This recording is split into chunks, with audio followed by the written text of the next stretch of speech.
Hello and welcome to RTVF25 Online, Summer Session 3, 2014. My name is Jamie Cohen and I'll be the instructor for this course. RTVF25 was a course that was designed and created about 4 to 5 years ago by myself and several colleagues of the RTVF department in an effort to bring digital media to the RTVF students. This course is built specifically for an in-class session, but as of last summer we're now doing running summer sessions that are online versions. It's based on the same exact content, but it's going to be taped. The lectures are taped as we go to make sure that the information is as fresh as possible and the information you receive is up to date. I think that's very important considering the fact that digital media changes very quickly and very significantly. Big question that comes up very often is, why is this an RTVF course? Why is this not a computer science course? And that's a very good question. Considering the fact that we're going to go over a handful of digital media information and a lot of theory and some website design and code, that's something that would fit more in the CS field or the IT fields or the IS fields. What's important for us to make sure that we understand in this program is that how RTVF plays into this. And I'll explain that in the very quickest way possible. One, as many of you have already known, or have seen, or have witnessed from your colleagues, from your friends, from other professors, the fact that film, TV, radio, everything's becoming very digital has become a very passionate subject to speak about. And if you haven't seen that yet, I'm sure you'll notice that very soon, because people have some very strong feelings about the film becoming more digitally distributed, television becoming more produced for online networks or web, and radio being something that's streamed or pulled down rather than live. People who are in these industries for quite some time have a very passionate sense about that change. And that's a very big shift. But the fact that that's happening, the fact that all these things are becoming digital, radio, television, and film, means that it's very important for you to be on the forefront of getting the information and understanding that digital media is all of RTVF. It's all of that. As one thing becomes all of those things, it's important for you to get a sense and an understanding and a literacy of how those things work together. So let's go back a little bit. How did RTVF become digital? How did this happen that we're in a sense of platform-specific industry where all these different media are one media now?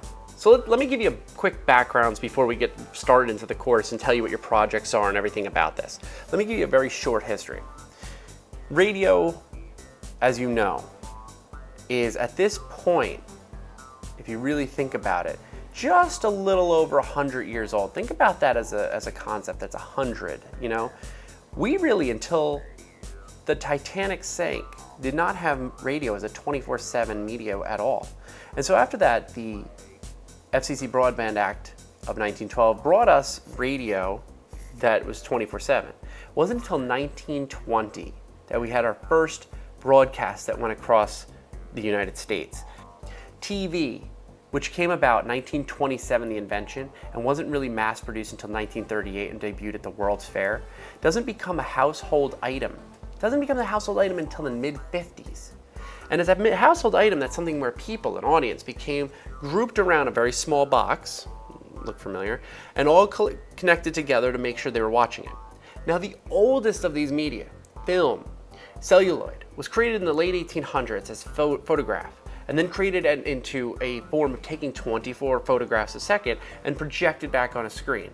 And that wasn't until 1927 we had sound sync film, talkies. So we're looking at all these media that are less than 100 as it is. In the grand scheme of things, RTVF media, very short timeline. When we look at digital media, it was 1957 when digital media was invented. It was invented because of Sputnik. When they needed to get information from space down to Earth, they needed to send it in ones and zeros. They couldn't send it as analog. It would take entirely too long and the broadband would be too high. So digital media, ones and zeros, binary code, was brought to you. So that means it isn't even that long since we've had digital media, but it shows how short in the span of things that these things appeared. Now let's jump ahead. First off, on the site, you're gonna have a link to the history of the internet, so you get a little sense of how the internet plays into this as well, and that's important for you to understand the history of the internet as well. And I think this video will give you a better sense of the history of the internet than I could give you, but you should watch that. Well, you have to watch that, so watch that too. So understanding that radio, television, film take up the vast amount of our culture is very important. Right now on your Facebook timelines, you're probably seeing things saying, I am Groot. You're probably seeing people speaking about Netflix shows. You're probably seeing people talk about their desire for Game of Thrones to come back. And what they're talking about is the immense amount of media, radio, television, film media, that's on at this moment, that develops our cultural sphere, how people communicate with one another, how we talk to one another, and what we have in common. What we don't think about and what we often take for granted is the fact that it's all digital media. In many cases, when you see Guardians of the Galaxy, or watch Netflix, or listen to your radio, or listen to iTunes, you're listening to all the same format, ones and zeros. Now that sounds a little scary and fatalistic, but you have to understand that that's how it is, and we have to understand and grasp the physicality of that and stop worrying about the digital of that, but also have the deep core understanding of how important it is to understand and hold that type of media. So now some of the technical stuff to think about. What makes all of these media similar? The fact that when you're in your car listening to radio, or you're in iTunes, Pandora, Spotify, watching Netflix, watching HBO Go, or going to the movies, or putting yourself in front of any type of media, there's one thing that keeps all of these things in common, and that is the screen. The fact that you watch this on the screen means that you're getting a similar platform beyond the ones and zeros. You're watching it all on this platform of seeing it here on a device, most likely, on a laptop, on a big screen, but it's all a screen. You're receiving media through a screen. So it's important for us as RTVF people and media creators to see how we as content creators can gain control of the audience, which is you at this point, on the other side of the screen. Now let's bring that to the web, is to see that there's technical aspects that are similar.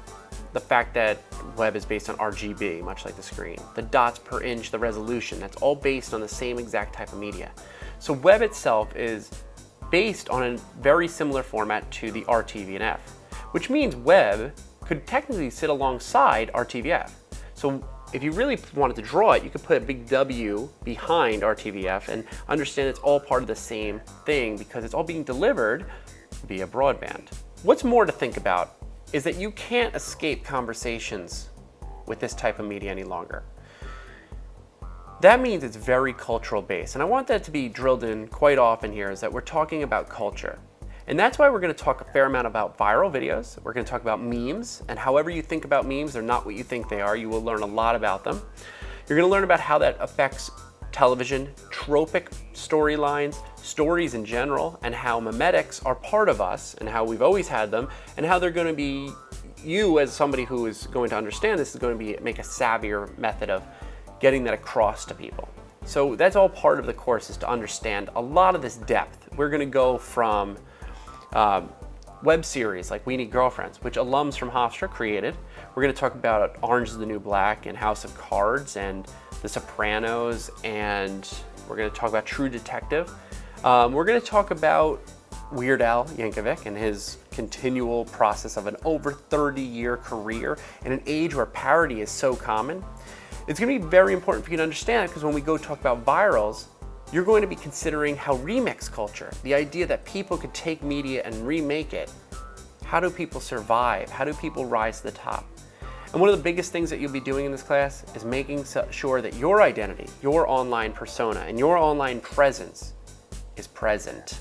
And what I mean by that is you're going to be creating and maintaining your online presence through a website, through vlogging, and through your personality. And you're going to be doing that through this course. It's going to take a 3-week process to ramp up to that, but by the end, you're going to have a pretty good footing in this online sphere. The first thing for homework is to find out who you are in the digital space as of now. What I want you to do is I want you to sign out of everything, or open a brand new browser that you never use. So if you're a Firefox user, open Chrome or Safari. If you're a Safari user, open one of the others. Notice I didn't say Internet Explorer because, well, if you're using it, that's fine, but whatever. I want you to Google yourself. Here's what you need to know. Basically, pretend that you found your student ID on the ground. You don't know you, but you found your student ID. So basically all you'd look up is your first name, your last name, and your school. So it'd be like Jamie Cohen Hofstra. And if I Googled that, I'd be able to see what I am as of now on the Google results. From that, I want you to write a very, very short paragraph, bullet points, or whatever, and basically submit it into the canvas and say, this is who I am right now, this is what my digital footprint is. And explain who you are if you didn't know you. Pretend you don't know you, but who you are. Maybe you'll find some records of high school sports, and maybe you'll find some public records on display. But I want you to discover how it resulted. Based on the fact that the card also has a picture, I want you to go into the Google image results and see if that person shows up in like the first few pages, and just kind of explain how much of a presence you currently have. The reason is because during this course, from the content you're creating not only on vlogs or written material or your website, is that the new stuff will start rising to the top. And that's important because then you're in control of your new identity. Additionally, you're also going to have to create your vlog, an introductory vlog to introduce yourself to me and to your classmates. Be creative. This is the time for you to start putting up this is what we call like an intro video on your YouTube channel. It's kind of like a, hi, my name is, and this is me, it has nothing to do with the Google yourself exercise. It's just an introduction to the internet. The video doesn't have to be long. I don't know, 15 seconds to a minute.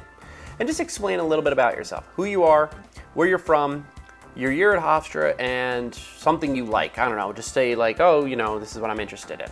That's it. And the reason is because people are drawn to people's interests. That's a niche subject. You'll understand so much more of this when we go through the vlogging exercises and explain YouTube personalities like Tyler Oakley, Jenna Marbles, and thousands of others, and explain how they have created a niche for themselves online.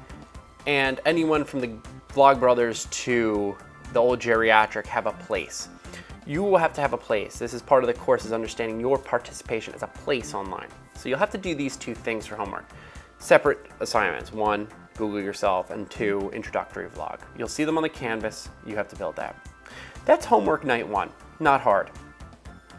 There's only 2 things for you to be really reading consistently, and they're advice from me. They're suggested readings. I can't obviously force you. I'm not in your house. I'm not wherever you are to force you to do this work, but I highly recommend you go to PBS Idea channel. There's the button, and I want you to go to that channel and watch as much as you can. I'll also be referencing his videos a fair amount and also putting them in as homework for you to read as we go along. So PBS Idea channel is incredibly important to this. 2, as a webcomic, XKCD, which is a very fun webcomic to go through. You might get a little addicted to it, might be a time suck, but it is a bit nerdy, a lot nerdy, but it is a fun way to get a sense of web culture, understand geek culture, and be part of the whole society of thinking like someone who's going to be part of a web-based scenario.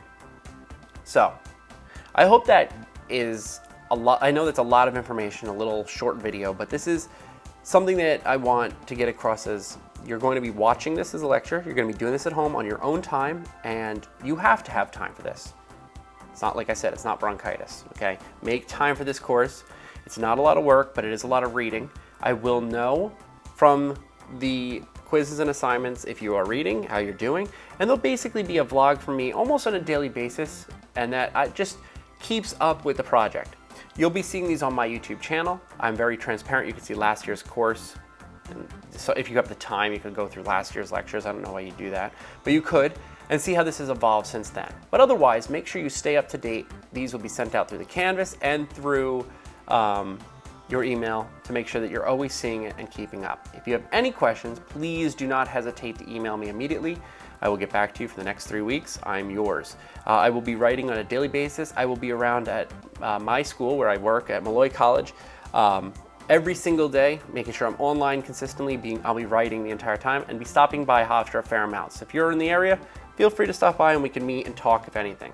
But otherwise, this is on your time, in your place, and that's what distance learning is.